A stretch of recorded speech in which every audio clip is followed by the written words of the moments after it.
بظاہر تو یہ ہے کہ اس وقت وہاں پر جو سب سے بڑی جماعت ہے پاکستان پیپلز پارٹی اپنا میئر بنانے میں کامیاب تو ہو گئی ہے، اور جو دوسری سب سے بڑی جماعت تھی یعنی کہ جماعت اسلامی، وہ اپنے الائنس کے باوجود اپنی مرضی کا میئر نہیں لا پائی۔ یہ ایک بہت بڑا سینیریو ہے، اس کو اگر ہم بڑھا کر ملک کی سیاست کے اوپر لے کر جائیں گے تو لگتا ہے کہ جنرل الیکشنز میں بھی کچھ ایسا ہی ہونے جا رہا ہے۔ یہ الیکشن شروع سے کنٹروورشل سے تھی۔ جب یہ الیکشنز کا کام شروع ہوا، بلاول بھٹو زردائی صاحب نے پول سے پہلے ہی ڈکلیئر کر دیا کہ جو میئر ہوگا کراچی کا وہ جیالہ ہوگا۔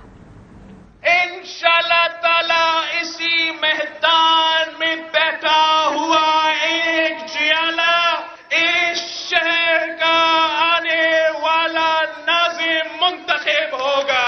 پاکستان پیپلز پارٹی وفاق کی جماعت ہے تو پھر کراچی کی بھی جماعت ہے۔ ہمارا بھی حق ہے کہ ہم کراچی کا میئر کو منتخب کریں اور کراچی کے عوام کا مسائل حل کرے۔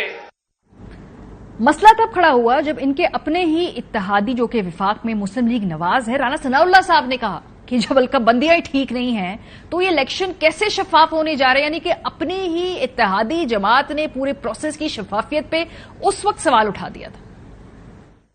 اگر تمام جماعتیں اس وقت تسلیم کر رہی ہیں کہ ووٹر رجسٹر میں اور حلقہ بندی میں نقائص ہیں تو یہ الیکشن فیئر کیسے ہو جائے گا جی؟ یہ الیکشن تو پھر فیئر رہا ہی نہیں۔ اب جو ہے یہ اس کی کیا کریڈیبلٹی رہ جائے گی اس الیکشن کی؟ اب یہ بھلے یہ لوگ جو ہیں وہ الیکٹ ہو جائیں اور الیکٹ ہو کے تو وہ آگے بیٹھ جائیں اپنی جو ہے وہ پوزیشنز کے اوپر، لیکن ان کی کوئی کریڈیبلٹی نہیں ہوگی۔ یہ اگلے 4 سال 3 سال جتنا بھی عرصہ ہے تو ان کے پیچھے جو ہے وہ پھر یہی جو ہے وہ بات رہے گی کہ یہ غیر نمائندہ لوگ ہیں۔ غیر نمائندہ لوگ ہیں، کیا کریڈیبلٹی ہوگی؟ رانا ثناء اللہ صاحب کہہ رہے تھے، اور جیسے جیسے حالات آگے بڑھتے رہے کچھ ان کی باتوں میں سچائی دکھائی دے رہی ہے۔ اس کے بعد اگلے مرحلے پہ ایم کیو ایم نے اس پورے پروسیس کا بائیکاٹ کر دیا، یعنی ایم کیو ایم نے ان انتخابات کے اندر حصہ ہی نہیں لیا۔ ہم احتجاجاً کل کے انتخاب آج کے انتخاب سے دستبردار ہو رہے ہیں۔ کل اپنے گھر پہ بیٹھ کر ہمارے اس احتجاجی دستبرداری کا ساتھ دیجیے، آپ بھی دستبردار ہوں۔ مجھے ایسا لگتا ہے کہ ایم کیو ایم کو دیوار سے لگانے اور دیوار میں چنوانے کے لیے کوئی قومی اتفاق رائے پیدا موجود ہے۔ یعنی کہ کراچی میں سے ایک اور میجر سیاسی جماعت جس نے حصہ ہی نہیں لیا اس کو آپ نکال دیں بالکل ساتھ۔ اب اگلے جو کنٹینڈرز ہیں جماعت اسلامی، پاکستان پیپلز پارٹی اور پاکستان تحریک انصاف، جو کہ اس وقت کافی بہتر پوزیشن میں تھی، 9 مئی نہیں ہوا تھا، اور اس کے بعد بھی یہ جب رزلٹ آیا تو حافظ نعیم صاحب اور پاکستان پیپلز پارٹی یہ دونوں دو جماعتیں ابھر کے سامنے آئیں، اور اس وقت سے ہی ان کے اختلافات اور کاؤنٹنگ کے اوپر، پولنگ پروسیس کے اوپر باقاعدہ شروع ہو گئے۔ صورتحال بالکل واضح ہو گئی ہے کہ اب بہت واضح اکثریت جماعت اسلامی اور پی ٹی آئی کے اس اشتراک کے بعد حاصل ہو گئی ہے، اور میئر انشاءاللہ جماعت اسلامی کا ہوگا۔ پی ٹی آئی نے ہمیں سپورٹ کیا ہے، اب تک ان کی سپورٹ غیر مشروط ہے۔ ہم یہ چاہتے ہیں کہ ہم ان کا بھی اہم رول، چاہے وہ ڈپٹی میئر کی صورت میں ہو، ہم یہ چاہتے ہیں کہ ان کا رول ہو۔ پاکستان تحریک انصاف کے جو چیئرمین جیتے ہوئے ہیں ان کے اوپر حکومت نے پوری طریقے سے پولیس کو استعمال کر کے اور حکومتی طاقت کو استعمال کر کے ان کو دبانے کی کوشش کی ہے۔ تھانوں میں لے جایا جاتا ہے اور پھر ان کو آفر کی جاتی ہیں۔ یہ آگ سے کھیلنے والا کام ہے جو پیپلز پارٹی یا حکومت۔ میئر کوئی حافظ نعیم الرحمان صاحب کے نام کے علاوہ بھی کوئی ہو سکتا ہے۔ میں بار بار یہ کہتا ہوں کہ اگر میئر کے انتخاب میں ان کو اکثریت ملتی ہے، جس کا امکان نہیں ہے، تو وہ بنے میئر، ہمیں کوئی اعتراض نہیں ہے۔ اگر ان کو اکثریت نہیں ملتی، کسی اور کو ملتی ہے، پیپلز پارٹی کو ملتی ہے، ذرا کھلے دل کے ساتھ اس کو بھی تسلیم کریں۔ فاسٹ فارورڈ پھر 9 مئی ہو جاتا ہے، پاکستان تحریک انصاف کے برے دن آنا شروع ہو جاتے ہیں۔ کیرٹ اور سٹک دونوں پالیسی کے تحت جماعت میں جو پاکستان تحریک انصاف وہ کافی مشکل حالات کا سامنا ہوتا ہے، لیکن پھر بھی جماعت اسلامی اور پاکستان تحریک انصاف کا الائنس قائم رہتا ہے۔ اور پھر ہم نے دیکھا اچانک کچھ ویڈیوز سامنے آئی پاکستان تحریک انصاف کے کارکنان کی۔ پہلے انہوں نے کہا کہ ہم ووٹ دیں گے، پھر انہوں نے کہا ہم ووٹ نہیں دیں گے۔ تو یہ بدلتی ہوئی جو سٹیٹمنٹ تھی، خاص طور پہ جو پی ٹی آئی کے یو سی چیئرمین اسد امان صاحب، ان کے متضاد بیانات سامنے آئے، اس کی وجہ سے جو پروسیس تھا وہ مزید کمپلیکیشن کا شکار ہوا اور جو شفافیت کے اوپر مزید سوال اٹھنا شروع ہو گئے۔ پاکستان تحریک انصاف کے تمام چیئرمینوں نے لبیک کہا ہے۔ حافظ نعیم الرحمان کے متعلق انہوں نے یہ کہا کہ ان کو ووٹ دینا ہے، بالکل دوں گا، اور سران کو بھی اپنے چیئرمین کا ہر حکم سران کو ہو سکتا ہے۔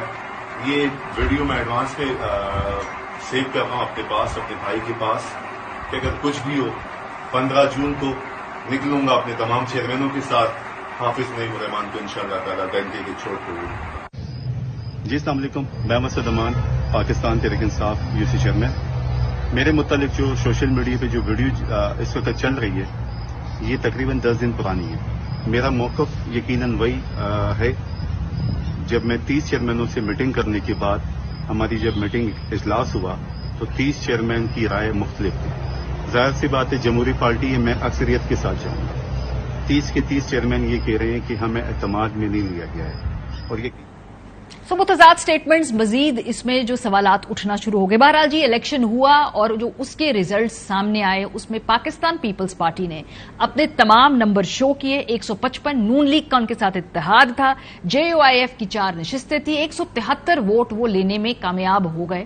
اپنے اتحادیوں کے ساتھ جو ان کا کاؤنٹ تھا ٹوٹل وہ 173 تھا.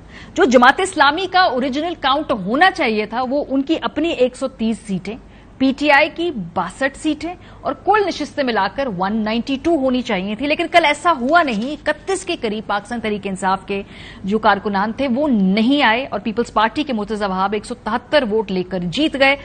160 ووٹ ملے جماعت اسلامی کے حافظ نعیم الرحمان صاحب کو. تو سوال پہ پیدا ہوا کہ جی 31 ممبران گئے کہاں؟ اگر تو یہ ووٹ نہیں دینا چاہتے تھے تو آتے ایوان کے اندر ایبسٹین کرتے اور اپنی وہاں پہ پرنسپل پوزیشن لیتے. لیکن ان کے نہ آنے سے مزید شکوک و شبہات کا سوال اٹھ گیا اور جو پروسیس ہے اس کی شفافیت پہ مزید کوشچنز سامنے آئے. مرتضی وہاب صاحب کے میئر الیکٹ ہونے میں ایک اور بھی بڑی کمپلیکیشن وہ یہ ہے کہ انہوں نے کہیں سے الیکشن نہیں لڑا. ان کے لیے لیجسلیشن کرنی پڑی اور وہ الیکشن لڑے بغیر میئر کراچی بن گئے.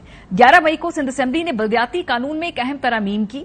بلدیاتی قانون میں تبدیلی کے ذریعے غیر متفق شخص میئر کے الیکشن میں حصہ لینے کا اہل قرار دے دیا گیا. ترمیم کے تحت میئر کراچی کو 6 ماہ کے اندر الیکشن لڑنا ہوگا اور یہ قانون سازی اس وقت کی گئی جب مرتضی وہاب خود وزیر اعلیٰ کے مشیر برائے قانون تھے. یہ معاملے کو سارا جماعت اسلامی نے اس کیس کو چیلنج بھی کیا ہوا ہے. جو کل کے ریزلٹس آئے ہیں اس کے اوپر بھی ظاہر سی بات ہے وہ مزید لیجسلیشن میں جانا چاہتے ہیں. کراچی کا میئر بن تو گیا لیکن کیا اس کے بعد بھی وہاں پر اس وقت سیاسی استحکام رہے گا اور کیا کوئی کیرٹ اینڈ سٹک پالیسی کے تحت یہ سارا معاملہ